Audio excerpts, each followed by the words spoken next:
ideas of the world which are built into the very nature of the language we use and of our ideas of logic and of what makes sense altogether. And these basic ideas I call myth, not using the word myth to mean simply something untrue, but to use the word myth in a more powerful sense. A myth is an image in terms of which we try to make sense of the world.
You, as a human being, you grow out of this physical universe in just exactly the same way that an apple grows off an apple tree.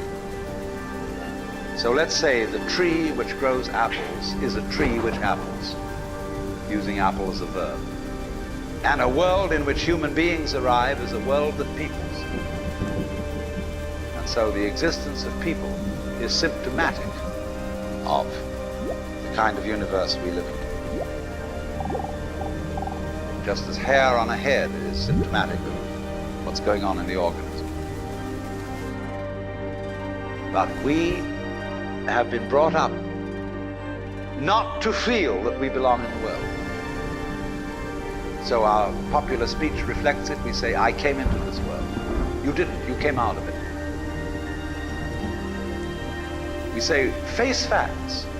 We talk about encounters with reality, as if it was a head-on meeting of completely alien agencies, and the average person has the sensation that he is a somewhat that exists inside a bag of skin, the center of consciousness, which looks out at this thing, and what the hell's it going to do to me? I recognize you, you kind of look like me, and I've seen myself in a mirror, and you look like you might be people. So maybe you're intelligent, maybe you can love too. And perhaps you're all right. Some of you are anyway. You've got the right color of skin, or you have the right religion, or whatever it is, you're okay. But there are all those people over in Asia, Africa, and they may not really be people. When you want to destroy someone, you always define them as unpeople.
We have this hostility to the external world because of the superstition, the myth, the absolutely unfounded theory that you yourself exist only inside your skin.